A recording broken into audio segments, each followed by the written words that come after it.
Recorded. Good afternoon, everyone. My name is Lisa Jonas, and I am Program Director at the Gearing Center. Welcome today. Today's webcast is titled Working Securely from Home, 10 Critical Best Practices for Your Suddenly Remote Workforce. And this remote workforce are known as end users. And end users are anyone who is using hardware or software that your company issues so they can work effectively from home or remotely. And the issue is that they have an enormous impact on your IT security. And so we have a panel of 3 experts here today to walk us through that. There are 10 critical best practices so to keep your network safe. And we're going to swiftly shorten their learning curve. And so everybody is effective and your network is in good operating condition. You don't run into any of the bad stuff that can happen along the way. So I'd like to introduce our panel of experts. David Owens is our moderator for the webcast today. David is the Vice President of Sales and Marketing for Full Service Networking. But David is also an incredibly important volunteer at the Gearing Center. He is the chair of our program committee and has been involved with our program committee for, David, I don't know how many years. How many years have you been our program? Well, a few years. And so what that means is he's one of the about 20 people who put together all of our breakfasts and luncheons and happy hours, our single day programs where we bring people together. So thank you, David, for that and for moderating today. We also have Eric Bowling, who is Solutions Architect for FSN, and Joe Berardi, who is Client Advocate and a Security Specialist for FSN. So welcome, gentlemen. We'll get to your segment in just a second. But before we do that, I want to take a second to thank our sponsors. All of our programming at the Gearing Center we're able to offer it at a greatly reduced price or free, like with this webinar, thanks to the generous support of many sponsors throughout the greater Cincinnati and Northern Kentucky business community. Sponsoring today's webinar is Office Furniture Source, McGowan Broadbender, and Cushman Wakefield, and together with great volunteers like this team from FSN, we're able to bring this to you guys. Just a few housekeeping notes before we get started. As you probably heard, this webinar is being recorded.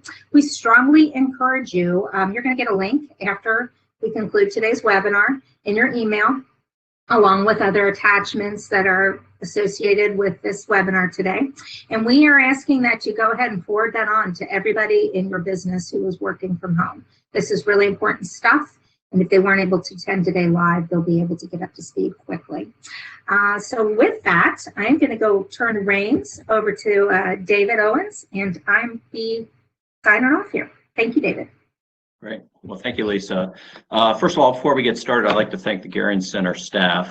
They've been very nimble in the curveball thrown to all of us and moving online to still deliver some great content for all of us in terms of growing our businesses and adding to our regional economy here. So again, thank you to Lisa and the whole Gearing Center team to quickly pivoting and putting these things on together. This is the second week of these webinars, and we've had tremendous response. So again, congratulations to Lisa and the team. So today we're going to talk about, not make it technical at all, but talk about tips that end users need to deploy. And in terms of working securely from home, I think Lisa put a nice title on that, all the suddenly aspect to that. So we will pursue that. But a quick thing we wanted to make sure we talked about is you still need to do the fundamental things within your IT network infrastructure as well as on your PCs. So, things like having a solid backup, that's all part of your cybersecurity protection. Patching your PCs, your servers, firmware updates on your switches and your firewalls, those things. Make sure your antivirus is still active, good passwords. We'll talk about that a little bit more in depth on the end user perspective. Always want to be encrypting data when we're sending out, especially sensitive data. And again, best practices like firewalls. Those just things need to continue to stay in place. But today we're going to talk about the end user working at home, and I will hand it over to Eric and Joe. All right, thank you, David. Yeah, so just to kind of jump in, we know that with regards to security, kind of the number one thing out there that people like to talk about are hackers, right? And how they're able to get into your system. So just like David mentioned, many of the things that your company may do in order to protect you and the company against hackers, but things like encryption and your firewalls and your antivirus and things of that nature. However, probably the biggest thing to take note of is just the fact that hackers don't hack systems necessarily; they hack people. And as you see here, 90% of all cyber claims stem from some sort of human error or behavior. A data compromise is more likely to come from an employee leaving a laptop on the bus or the back seat of your car than a malicious attack. Having something like that out there that can get stolen, that someone can get their hands physically on, is more likely going to lead to an attack than random types of behavior. So addressing the problem could be a simple matter of conducting training sessions, right? So when we talk about hackers hacking people, we take a look at the actual, people within the company and say, what can we do? Conducting training sessions that advise employees to use approved software, apply strong passwords, things of that nature. Just basic general education is one way to kind of prevent the attacks from happening. Many hacks and extortion attempts occur when criminals impersonate senior executives at a company, and we'll talk more about that in a few minutes, just with regards to email communication and things of that nature. But people can get lulled into thinking that the email that comes in their inbox and things of that nature are, they're trusting that it's coming from the source that it says so versus where it's actually coming from. And it's those types of things that, simple basic education, and when we're all educated, can alleviate those types of, cyber claims from taking hold in your network and your company. All right, move on here. Yeah, so what can I do, right? And so today we're going to go over 10 tips, 10 IT tips to stay safe working from home. So we'll kind of smatter it with some, so we'll break them up and give some examples and kind of talk a little bit in depth where we can to help to create a picture, an overall sense of what you can do when you're working remotely from home versus being in the office, and some things that maybe you didn't know existed at the office that you might want to think about when you're at home. So with that, we'll go ahead and jump in. So I want to talk a little bit about phishing.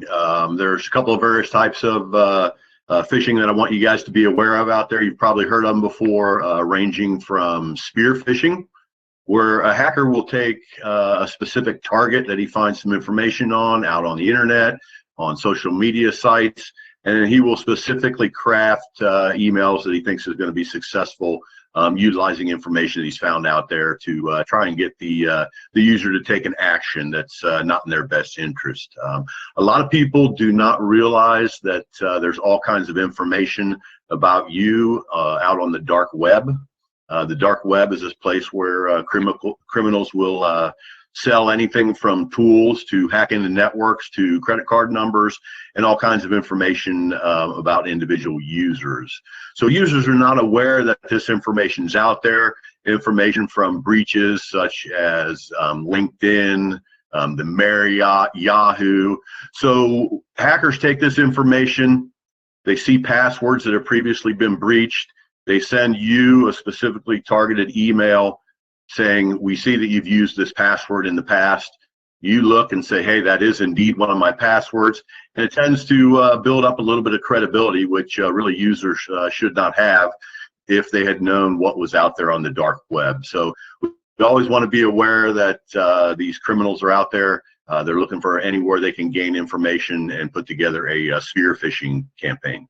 Another thing that they like to do is called whaling. Whaling is where they might target a CFO, a CEO, CIO, a person that has the purse strings, and then they'll try to trick them again, fool them into doing something that's not in their best interests.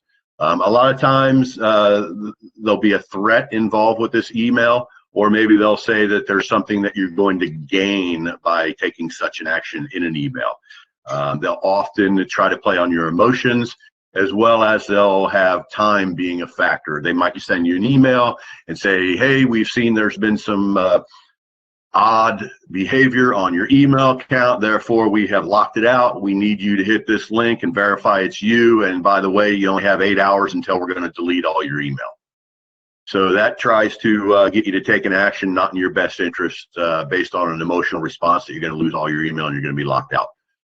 So you need to be extra vigilant when you're out there working from home with the conditions that are constantly evolving. We're seeing a lot more changes in attacks, and one of the things that they're trying to do is get you to send your checks to a new remittent address. We've seen this a couple times recently with everybody working from home. It might make sense to you that, hey, okay, they do want to change their remittent address for whatever reason. Maybe they can't get to where they were before to pick up the checks and do that sort of thing. So you always want to call to verify. You never want to click on the link in those types of emails. You want to, secondly, go with your gut feeling. If it doesn't feel right, that should be a big indicator that it probably isn't right. And then thirdly, what you want to do when you get emails that are suspect is, I like to say, hover to discover. So there's links in emails. A lot of people, they might just get all excited and click the link right away to do whatever, but you need to stop and think, and you need to hover over the URL and closely inspect it and make sure that it's going to take you to that destination that you think it is. Hackers will often misspell a website just by one letter, hoping that you'll read by it, click the URL, and then basically fall into their trap. Another thing that they do is they'll request W-2s. They might actually request to change your direct deposit on payroll. And again, anytime you receive one of those things, I would always call the person directly with the contact information that you have, not with the information in the email. Something that's really gotten a lot of press is obviously the COVID-19. Hackers are taking advantage of this, and they have just got all kinds of ploys to try to get you to click on emails, on links in emails, open attachments about how to stay safe with the COVID-19. So I would recommend anytime you see coronavirus or COVID-19 that you're very skeptical before even opening one of those types of emails.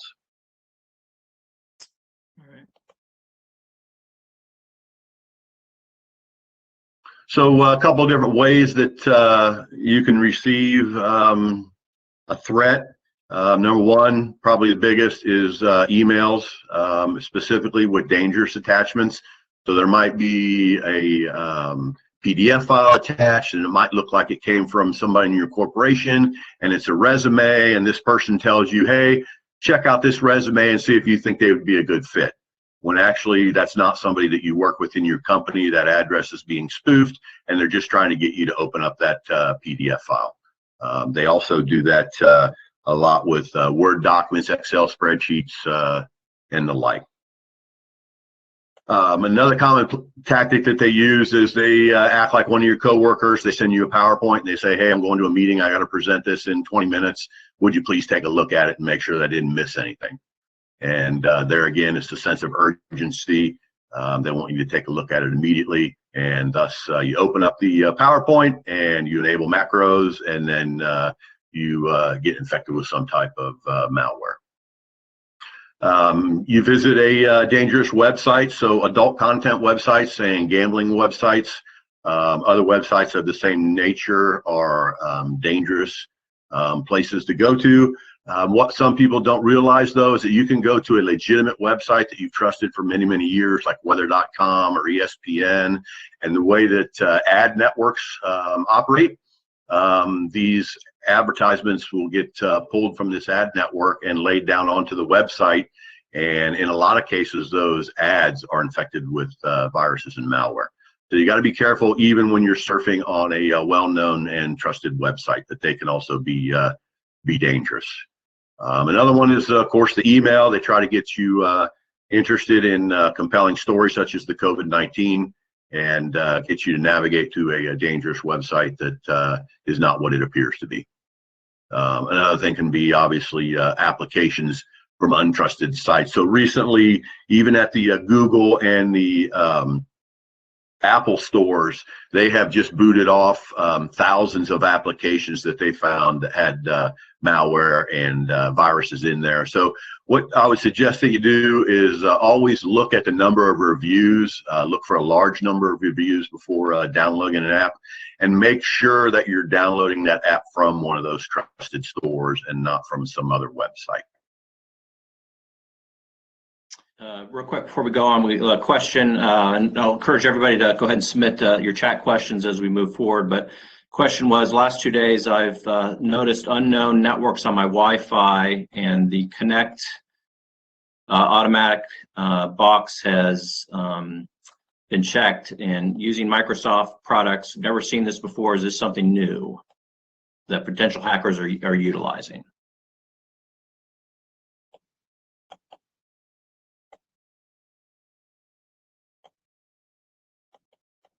So I'm reading the question because I couldn't hear you very well in the audio, David. And hackers do utilize, they stand up rogue wireless networks with SSIDs, and they can make those SSIDs look like it should be at Starbucks or it should be at Panera or a hotel that you're staying at or something like that. And it's actually kind of a look-alike that the hackers hoping that you will connect to. So the suggestion would be allow your devices to connect automatically to a Wi-Fi signal, and I would never connect to a Wi-Fi that is public and does not have a password with it. Okay. Yeah, the other thing I would mention is, if this is happening from home and you're noticing a lot of new networks popping up, if you're like me, you live in a neighborhood where when I fire up my computer, I can see probably about 20 networks surrounding me. One of the things you could be finding is that folks, as they're starting to migrate home to work, that they're working with IT folks at their companies to maybe change settings and create additional networks in their homes just for their work computers. So you might see new ones popping up if you're at home for just the simple fact that people are starting to turn on and try and lock things down. And we'll talk about that in a moment as well. Hey, Joe, there's another question about Corona specifically coming in terms of music and videos to open, about controlling risks. Your thoughts about that? Yeah, so again, I would just be very skeptical of any message relating to COVID. If you are going to open up something that you think is going to be pertinent, I would again reach out directly to that person via phone call or send them an email from your email application in your address book, and just verify that they sent this to you and that it is what it appears to be. Even though I would still be very leery of clicking on anything to do with COVID. You can go out there on the internet to the CDC and a bunch of other sites and find tons of information that you would seem is relevant without having to click on links and open attachments and look at videos. Yeah. Another good strategy is to hover over the link. And again, if it's kind of unrecognizable, it's a little bit of a red flag. Anything comes in at late night, and again, something that's maybe potentially unexpected from somebody else outreaching to you, just another red flag in terms of what the folks are trying to do is trick you to click on something. So another point to that, going to and following risky URLs is we will often deploy a piece of technology in our security stack, which will inspect that URL. It sends it to another website that looks at the URL and has a large database to determine if that URL is harmful or not. And then based on that decision, it will either allow you to go there or not based on how risky that site seems to be. So that's another nice function that you can put in your security stack that will help to keep you from getting those infections. Yep. All right. All right, so be cautious, right? Just as Joe's been talking about, there are a lot of people reaching out from, I mean, goodness, just about any company that you do business with has probably reached out with you at least once or twice a week to give you kind of their update on their company, the precautions they're taking for their employees, what maybe the status of their business is. They're probably offering you sales, things of that nature. So a lot of folks are reaching out, and you just need to be cautious, right? Your bank, for instance, just like Joe mentioned, a lot of these emails coming in that talk about COVID or coronavirus, they may throw up offers such as, hey, this is your bank. We want to let you know that due to new legislation, you're probably, it's probably an opportunity for you to get some stimulus money, or, maybe your bank's got some issues. They're concerned and, they need information from you in order to keep from having to close your account, things of that nature. So, again, just be cautious. Banks, businesses, they're not going to reach out to you and ask that you give them your password, for instance. Question financial requests, right? Ask lots of questions, right? Call, verbal confirmation. A good rule of thumb is if someone reaches out, say, hey, you have a phone number I can call you back at, right? If you're really calling me from my bank, give me a phone number I can call you back at. Certainly don't volunteer personal information without confirming that source. That's the number one easy way to just open yourself up to lots of problems. And that can go internally as well. I know some companies that when the higher ups in the company, your CEO, for instance, or CFO is reaching out with an email, they might have a policy in place. We'll talk about this later, but policy in place that says, hey, if the CEO ever reaches out to you, don't reply back to it. Simply start a new email that reaches back out to your CEO. That way, you're avoiding potentially replying back to somebody who's spoofing the CEO's email address. So again, just do what you can to confirm the source of what's being reached out to you. Yeah, also important to note, IRS will not contact you by phone or email. So, if someone, that's the kind of stuff that you just need to be aware of. So we'll move on to passwords, a critical thing. Yeah, so right, passwords are the key to the kingdom. Without passwords, pretty much anything is open for anybody to gain access to. So passwords become the way to lock things down. But unfortunately, is we see as kind of a human nature thing, right? If I can use a password in one place, maybe I can use the same password somewhere else. I'm doing business with 100 different websites. I can't remember 100 different passwords. So let me just use the same one over and over and over. And so one way to maybe mitigate that certainly is to have some sort of program that stores passwords for you. That way you can make sure that your passwords are unique to each site that you have access to or an account to. Certainly you can store them in a browser, but that's not recommended. What we would recommend you do is to use some third-party programs such as 1Password, LastPass, Dashlane's another popular one. These programs are, something that you log into once. They integrate with your browser, and you can store all your passwords encrypted and safely away from anything that could be compromised. It's also a really good way to make sure that you're using a unique password each place you visit. Be as unique as possible with your passwords as well, right? There's, depending on the site you're at, they're going to have different complexity requirements, but don't be predictable, right? We suggest anywhere from 10 to 14 characters, and even if possible, using a passphrase. So instead of just a one-word password, maybe you're using a passphrase such as, the grass is green. and including spaces and things of that nature. So you get very unique.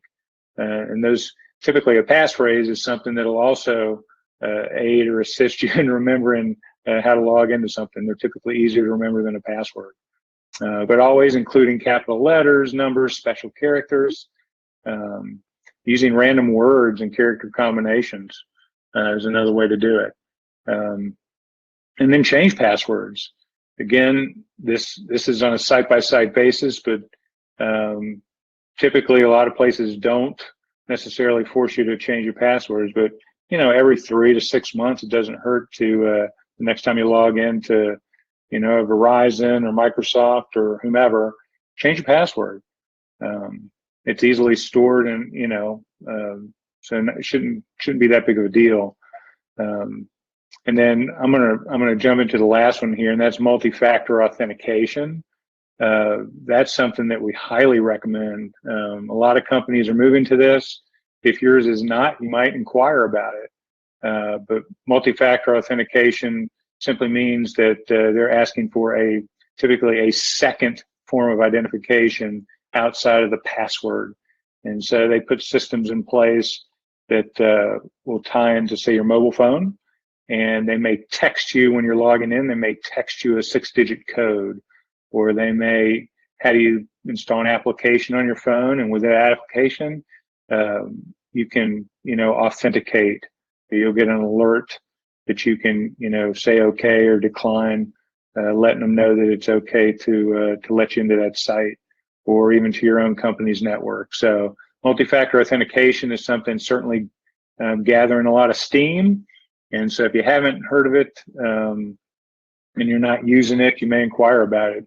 It's something that is certainly going to gain traction as we move forward, and will probably be pretty commonplace in the next couple of years or so. And then lastly, I'll mention before we move on, email passwords. A lot of sites that you go to that you have an account on are tied to an email address. That's your unique identifier, your user ID. And if the site gets breached and they're able to collect the user's data, typically along with that user ID that they're getting, that email address, they're also getting a password, right? And like I mentioned before, if you're not using a unique password, more than likely they're going to take that and see if they can't breach your email account, or they'll try any other site and see if that works. So having your email account as a separate password that you're definitely not using anywhere else is important to keep that to keep your email account secure. Because when you don't know a password to get into a site and you click, say, hey, I forgot my password, they'll send you a link to reset it. If someone, has already breached your email account, now they're resetting your passwords at different accounts for, other places that you might do business personally or otherwise. So make sure that email password, if nothing else, is different and unique from any other password that you're using. So this next slide kind of speaks for itself, but we did have a question about, came up on iChat, the iPhone suggests you do a complicated password when logging in. Should they choose that option? Either Joe or Eric, you want to talk about that one? Yeah, so if we're talking about I'm assuming we're talking about the PIN or passcode to get onto the phone itself, is what I'm taking from this. I'll at least answer it from that angle. If not, let us know differently. But typically they're a 4-digit PIN, and they'll offer to extend that to like 6 digits or whatever. I would definitely do that. You can certainly use a password that in addition to that, you can certainly use any other form of password. That's really up to you. 6 digits is probably okay since it's just your phone. If it's a phone that's tied to your business, a lot of businesses also offer mobile device management because they have data on that phone that belongs to them. They want to keep that secure. So if you're in a scenario such as that, if something were to happen to your phone physically, you've lost it, misplaced it or it was stolen, certainly your company should be able to wipe that phone remotely, which would, certainly benefit as well. All right, one final question on passcodes and we'll move on, but thought is storing your passcodes on a secured Excel spreadsheet on a computer. Thoughts about that? That's a really bad idea. I mean, it's certainly easy. I would definitely recommend getting some sort of third-party piece of software to store the passwords. If by secured Excel spreadsheet, you mean you set a password on the spreadsheet itself, been doing IT for a long, long time, and there are lots of passcode crackers out there that you can run against a spreadsheet and crack those passwords fairly easily. So I would not go with the assumption that putting a passcode on a spreadsheet or a Word document is going to keep it secure from anyone, should it get into the wrong hands. All right, we'll move on here. So talk a little bit more about multi-factor authentication. I want to let you know, besides, there's a couple really important things with your password. But one being never reuse a password for multiple sites, or just cycle through a known set of 4 or 5 passwords that you commonly use. Do not do that. Another thing is that length beats complexity. The way that hackers try to break into your account with passwords is a couple different ways. Typically, is they'll use what's called a dictionary attack. They'll spin words from the dictionary in various combinations trying to guess that password. Another one is via brute force. Well, they would just take every character in the alphabet, numbers, special characters, and they'll just spin. I call it spin to win. They'll just keep trying every combination of those characters. So the longer your password is, the harder it is for the bad guys to spin to win your password. So if your password is 9 characters and the hacker's trying to use a brute force attack against you with a pretty speedy computer, it'll take around 2 hours to break that. If you go to 10 characters, it takes a week. If you go to 12 characters, it takes 200 years. So the longer you can make your password, regardless of complexity, the better it is, the easier it is to remember with your passphrases as well. So on to multi-factor authentication. Again, whenever possible. This goes along with your username and password. It is usually something you know, which is your username and password, and something you have, which could be a token generating device that gives you a number, could be an app on your cell phone that gives you a random generated number that you have to type in along with your login to get authenticated. So those are that's a very secure way to make sure that somebody does not get into your systems. I would highly recommend that you would use 2-factor authentication on any remote access that you're going to do into your network, as well as access to your email account. We see a lot of hacks on email accounts where hackers will come in and they'll set up forwarding. They'll email themselves every message that you get, and they kind of insert themselves right into these email threads, and they're looking for things that they can then exploit, like payments, invoices, things of that nature. So if you can tighten that up with 2-factor authentication, that'll help to keep the threat actors out of your accounts. Another way that hackers get your credentials is, quite frankly, people just give them to them. They get phished. They fall for a credential phishing attack. Again, the scammers tell you something bad is going to happen. Usually, if you don't act within a certain amount of time, you're going to lose all your email. Your account's going to be locked. Whatever that threat is, they're just trying to get you to take an action.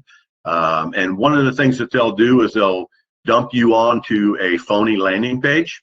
So they might say you need to change your Microsoft account password, and you click the link, it dumps you onto a site. It looks exactly like Microsoft. You put in your password, you launch into your Microsoft account, and what the hacker does is they actually launch you onto the real Microsoft account, so you never know that your credentials were just captured by the hacker. So you start out on a phony landing page, you put in your user ID and password, they steal that, launch you onto the real Microsoft site, and now you're no wiser. And then they utilize that password to get into your network. And then that's where they start to try to move around within that corporate network, looking for other things that they can exploit. So don't click on links in emails, especially if they're telling you need to take an action. Rather use a bookmark that you have, or search in Google and go directly to that site yourself, and then see what the case may be with regards to your account. 99% of the times you're going to find out there's no issue at all with your account. It's just a phony request.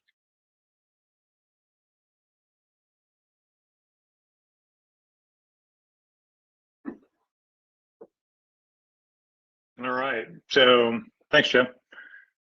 Number 6 here that we have, apply all basic security features, keeping your operating system, plugins, antivirus software up to date, and apply security patches when necessary. Again, you're working from home, but hopefully your IT department has been, taking care of your computer, your phone, those types of things properly, so that your operating system, any software that's running on it, is getting updated with patches on a regular basis. And so hopefully that's the case, because software is written by humans and they make mistakes, and these guys out there continue to look for exploits, any way to break into something, and it's very routine that those exploits are made public, and soon after, patching will take place to plug those holes, so to speak. So when your computer perhaps tells you it needs to reboot because it needs to apply some security updates, just do it. I know the timing's not always the greatest, but hopefully they've got that kind of thing dialed in, and it's not too much of a disruption for you. Number 7, quite applicable since you're home. When you're in the office, your Wi-Fi network or your cabled Ethernet network is going to sit securely behind a firewall, right? And things are taken care of by your IT department. When you come home and you get on your wireless network, more than likely you're sitting behind a piece of hardware that Spectrum or Cincinnati Bell gave to you and set up for you, perhaps. Things to keep in mind is that those devices are very generic, and while they do provide some security for you, like I said, they're generic to make it easy for them to come into your house, set it up, and then walk away. And so more than likely, a lot of the default settings that keep that piece of equipment secure are still in place. And as a result, people can potentially breach those devices and then gain access to you at home. So, given the kind of situation that we're in, if you've got questions, reach out to your IT department and say, hey, I'm at home and I have, Cincinnati Bell and my wireless is set up, but would you mind just taking a look, remoting onto my machine maybe, and taking a look and let me know if, the thing is set up properly or not.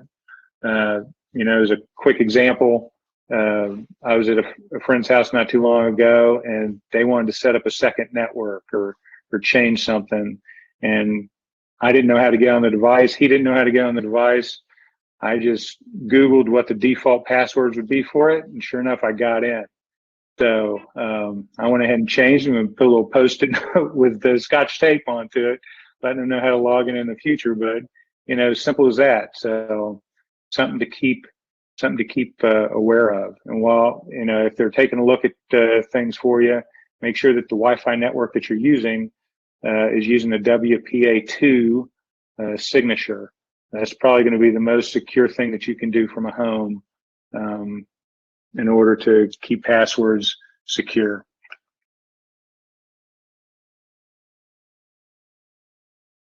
All right, Joe. All right, so for number 8, we're looking here at the devices such as Alexa. If you are going to be working and talking about confidential data, I would suggest that you turn those devices off. We all know that they're listening all the time, and to me, that lends a nice avenue for a hacker to come into that device and just eavesdrop on you as well. Smart TVs can do the same thing if they're turned on a lot of times, so you might want to consider that as well. And then printing. So if you're going to be printing at home, especially if it's any sensitive information, make sure that you store that stuff locked away, or when you're done with it, that you discard it by shredding it properly. Nothing like finding that your kid wanted to do some doodling on a piece of paper that they grabbed off of your desk, and then it ends up out there in the world, and it's got sensitive information on it. Pardon me. Using a virtual private network is another must-have. So a VPN is a encrypted tunnel that you establish either between your PC and your company's firewall. Or you can do it firewall to firewall if you have a remote location.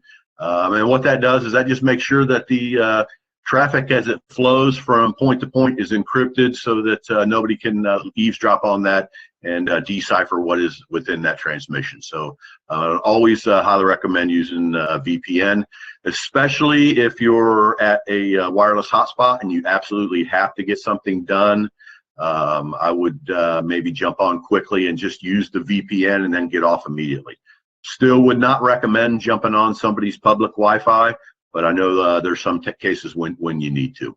And there it is again, avoid using the public Wi-Fi. Besides making sure that your antivirus is updated, you also have the Microsoft Windows updates, but there's also a lot of vulnerabilities out there that frequently get fixed for things like Adobe, Java. Other web browsers often have issues that can be exploited. So the more up to date you can keep that stuff, the better. And then back up your important files. So any file that I never want to lose, I always make sure I keep it out on a file share that's on one of the company's servers. And then that way it gets backed up with our daily backup process. So I know that I can get back to it if I have to.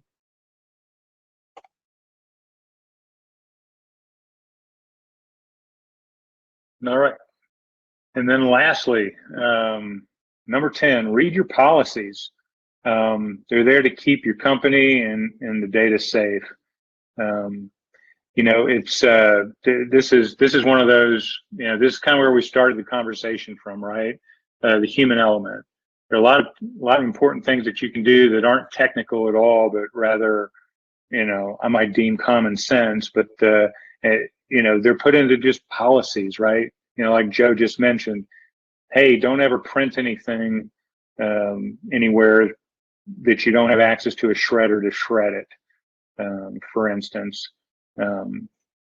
might be a policy. You know, there might be a policy that says don't connect your computer to public Wi-Fi, things of that nature. There are probably policies about the type of emails that you do send and corresponding attachments, right?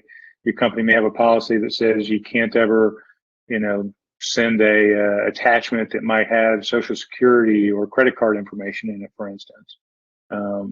Companies are going to be subject to, you know, regulations such as HIPAA and things of that nature. So there are a lot of policies that your company may have in place just to protect you, protect the company, the data. And so hopefully those things are being communicated to you. If you have questions, again, reach out and ask. Find out what you should or shouldn't be doing. I would imagine that there is something in writing that they can give you just to help you make sure that, you know, the work you're doing at home will stay as you know, secure as the work you're doing while you're in the office. So this next slide is, we just wanted to put up some terms, you know, in terms of IT, we like to throw out a lot of different verbs and acronyms. Actually, we're pretty good today on the acronym side, but just some good information, just basic definitions of these terms that we've been talking about today. With that, the next slide is just really questions, Q&A. There are two on the board now, so Joe or Eric, feel free to jump in here. The first question is there a place where I can check to see if my security stuff is up to date, and how often should that be checked? Yeah, so assuming that we're talking about like updates against the software on your computer, the security updates for the computer itself, you know, one way you could do it if you're running, you know, a Windows PC, down in that little search bar, you can type the word update. It should bring up an option to look for Windows updates. You could go to that screen and run it, and it should tell you if there's anything that it needs, anything that's missing, that kind of thing. Your antivirus software, for instance, if you look at that software in the bottom right-hand corner of your screen, if you right-click on that software, usually there's a setting or something that will typically tell you what type of version you have. It may even say that it is up to date as of a specific date. If you look at that and it seems like it's, a little long in the tooth, reach out to your IT company and just ask them, your IT department, and ask them, hey, antivirus says it's version 1.37. Is that current, or should, my version be a little newer? So. Yeah. Also, I think it's important to make sure your phone, especially your personal phones, you update the software on that too. That sometimes gets overlooked. That's all part of this, whether it's a company owned, and typically they may be pushing those updates out automatically, or if it's a personal, again, you want to just make sure you're accepting those either from Apple or if it's a Google phone. Next question we have is, how do you know update requests are legit? So again, if we're talking about security updates, with regards to the software, most of that stuff's going to happen automatically. Any web browser that you're using, Microsoft Office, the operating system itself, they're going to update themselves automatically, or the update should be controlled by your IT department. So if you're getting any requests to update something, and it's not related to the fact that maybe you just opened something, I would be suspicious. A great example, right? I think if you'd never heard of the software called Zoom before, within the last couple of weeks, you've probably heard of it. It's a video conferencing software that has always been pretty popular. It's gained tremendous popularity since this whole COVID-19 thing happened. And they have been called out over and over and over about security issues with their software. And I think the majority of that probably revolves around the fact that they wanted to make the software as friendly as possible, right? If they make it extremely easy to use, then they cut down on the support requests that they get, right? So they make it very easy to use. However, they've also made it very easy to exploit. And lots of folks have called them out on that over the past couple of weeks. And just, I think within the past 2-3 days over the weekend, they started pushing out a lot of updates. So if you're using Zoom and you open it in the last, day, 2, 3, 4 days, it's probably going to ask you to update it, and you're going to be okay to do that. In fact, you should do that. But any kind of request coming outside of the actual software itself, I would probably ignore, reach out to your IT folks and ask them. Okay, another good question here is really about the Internet of Things. We got all these smart devices. We mentioned Alexa, smart TVs are listening. We can unplug those physically, but what about things that control your HVAC, your lighting, your doorbell, cameras that you may have on your front step? How are those at risk, and what can you do to lower that risk? Well, again, part of those devices in and of themselves could have security flaws, but those devices are on, they should be on your network, right? So step number one, if you're kind of looking at it from a perimeter standpoint, is the device, whether it's the router that your ISP provided to you, Spectrum, Cincinnati Bell, for instance, or whether you have your own personal firewall at the house. You need to make sure those are secure, and I think we talked a little bit about that. And if you have questions, reach out to your IT department to find out if they can take a look at them for you. But if they're on that network, unless someone can breach that network, more than likely you could presume that they're fairly secure. I'm speaking broadly.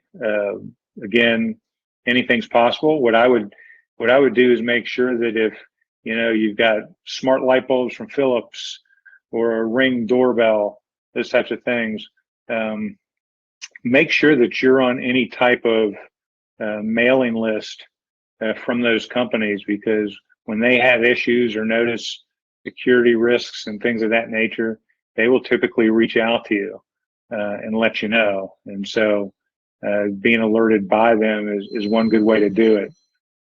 They can't update the software typically themselves, but if they can let you know that software needs to be updated, that's an indication that you should do something about it. Yeah, and Eric and Joe, each of those. So I would also. Yeah, but each of those devices also have a password as well, so that you need to change that just coming out of the box as well. Go ahead, Joe. Sorry. Yep. Yeah, that was what I was going to say. I was going to say, they're each going to have their own password. Recently, I had to get a new, heating and air conditioning system. Got a fancy new thermostat, and I set a very complex password on that as well. That'll keep somebody from being able to log into the device. Now, if there's actually a security flaw in the device that they can exploit, they're not going to need your password anyways. And that's where it goes back to what Eric was saying about, keep on the mailing list, know when it's time to update the software on those devices to keep them secure. So the worst thing they could do maybe is just turn your heat up in the middle of the summer, right? Other questions from anybody out there? Well, I thought I wanted to add one other thing. With everybody moving home for work, they brought their work computers home most likely. I would say that for you and even your family, you should be the only one that gets on those work devices. And if you've got a home computer, I know it might be sitting across the table from you, but when you're working on your work computer, use that only for that purpose. If you want to go retrieve your personal email or do some shopping or surf the web, I would pivot chair over to your own computer and then start doing those activities from over there. Because when you're connected into your own network on your business computer with a VPN connection, it's like you're actually physically on your work network. So the last thing you want to do is get a compromise on your device that's connected to your network. So anything personal, I would stay on the personal device. Erica, question, can you share again the password security programs again on a personal level to keep that in one place in an encrypted format? Can you just go through the ones that you mentioned? Yeah, absolutely. I know LastPass. I'll drop LastPass is one. So is yeah, 1Password, Dashlane's another one. If you go Google password manager, gosh, there's a whole bunch of them. And typically some of your more technical websites will typically like to review those and give you kind of pros and cons to them. Maybe give you a top 20 list of password managers and kind of run down the pros and cons of them, which is always helpful. Some of them they charge, some of them are free, some of them may, be freemium, meaning that they're free for certain, components of the software, but you got to pay to unlock other features. But they can talk about that, the ease of use, how they plug into your operating system, your web browser, things like that. So just a quick Google search, you'll find lots of information on them. But certainly like the ones I just mentioned, and someone else brought up here, Sonos is another one. Absolutely. There's a bunch of them. So check them out. If you look at their websites, you get a feel for which ones might seem easier to use as well. And the one I use it's $4 a month, no long-term obligation, so very affordable. Just the reality of the world we live in today. Yeah, that's right. All right. Well, thank you very much, guys. It looks like our time is almost up, and it looks like the questions are starting to dwindle. I bet you would be more than happy to reply to anybody if they had an additional question that sent us an email, and we could go ahead and forward that on to you. Just send it to lisa.jonas uc.edu. I want to thank you very much. This is a critically important topic. We all find ourselves in a new world. Some of us may have dabbled in working from home. It's much different when you're working from home all the time. A whole different ballpark. So thanks very much. We'll be sending out the recording to everybody. For anybody who had a friend or a coworker who was supposed to be signed on to this and got locked out, I apologize, but that is a security issue that folks are recommending as a best practice when hosting video conferencing calls like this. So we'll get you that recording promptly so you can share the information. Thanks very much, and everybody have a great day. Bye-bye. Bye-bye.